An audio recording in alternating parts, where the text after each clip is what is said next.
Around 3 months ago, I released Grog to the world, and it did way better than I thought it would. Over 20,000 people added Grog to their accounts. A few big YouTubers played. Who I am? You Uncle Ruckus? No, I'm Finn from Adventure Time. You look like Steve Harvey naked. No, this is me. No, this is me. This is me. Oh. And a million Russian spies came to find the truth of Darren, apparently. So I think it's about time I give Grog a big update, with heaps of new content, such as new minigames and customization. But before that, there's one problem. I was rereading some of the Steam documentation, as you do when I notice something.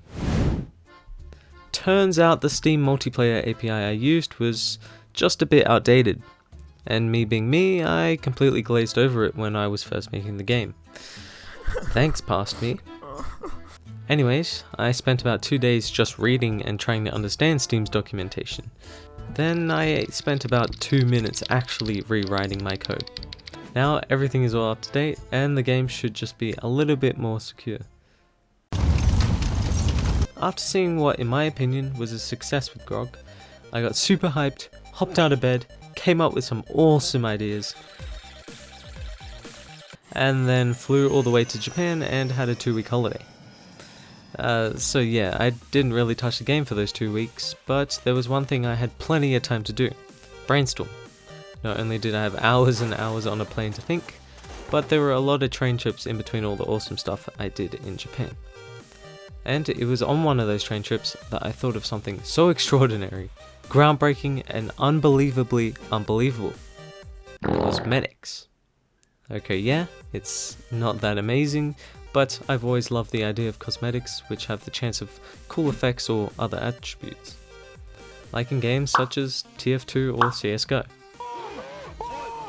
Oh my god! Oh my god! So, I'm gonna add a brand new Grog store and Grog crates and keys for the cheap price of $7 each. Give me all your money. I'm just kidding. I'm not gonna have any microtransactions. Instead, everyone will randomly earn items as you play rounds of Grog.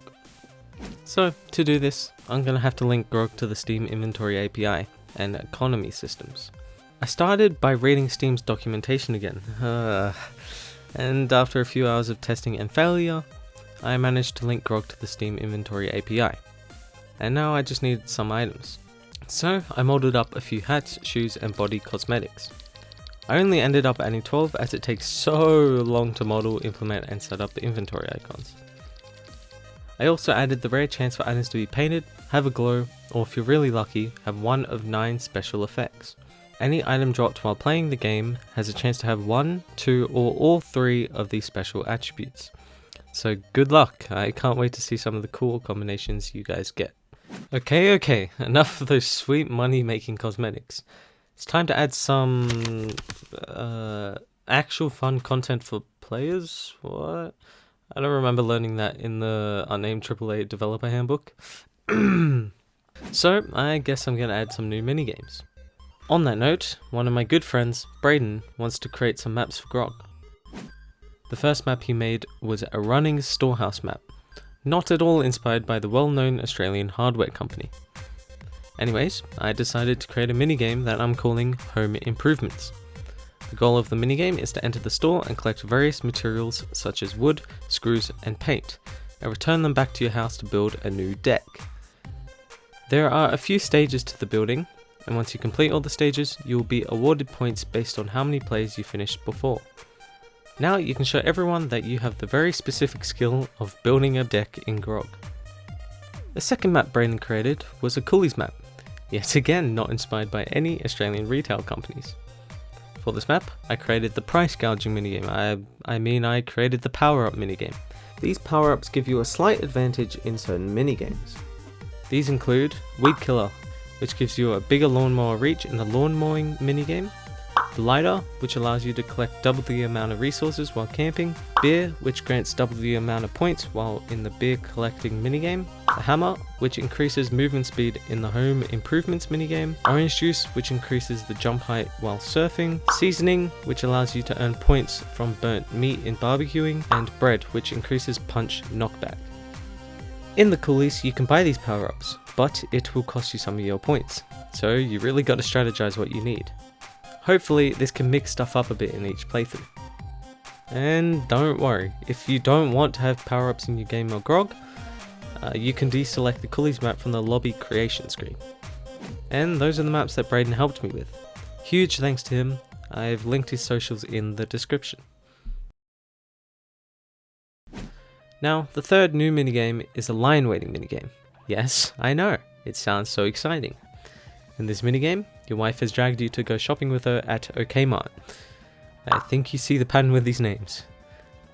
You finish shopping and now you're waiting in line with your wife. Yes, I put a lot of effort into the wife model.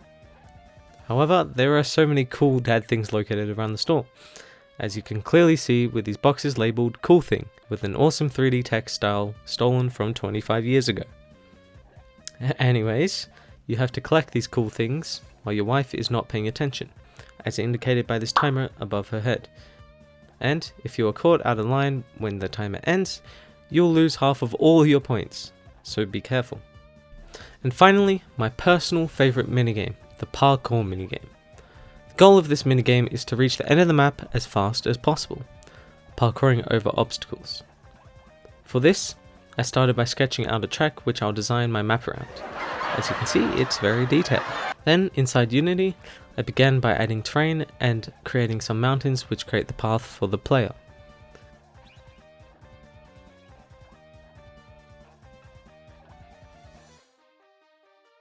I then created some platforms which you have to jump across, as well as some water that resets your progress if you fall. The second half of the map has a slide which brings you to the end, with a sneaky shortcut if you're good enough. And that's it for the new minigames. I also just cleaned up a few of the maps and added some nicer details such as filler textures for the shelves and some higher quality water, which wasn't working before as I forgot to enable the depth and opaque textures on the player camera. Oops. Oh, and I've upped the max number of players you can have in a lobby to 8, which includes some bigger variants of maps for if you have a bigger party. Let's go! I can play by myself still. Oh. Well, all you popular people can have epic Grog parties now.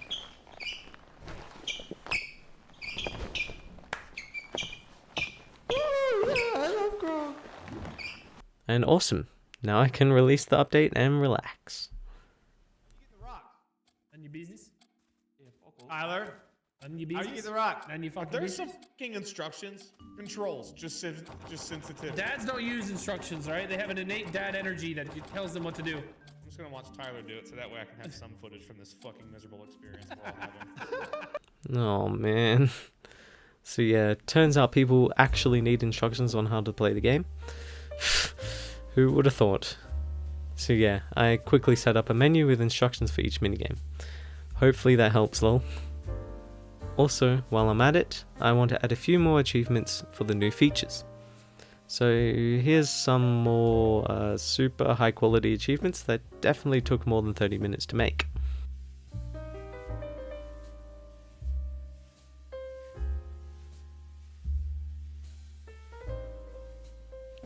Alright, and that's about it for the new Grog update. The update should be out on Steam by the time this video is released, so go download it now and challenge your friends to a Grog off. This will probably be the last big Grog update I do, unless this video gets 1337 likes. Anyways, thanks for watching, drink some beer, mow some grass, and beat that subscribe button with a hammer.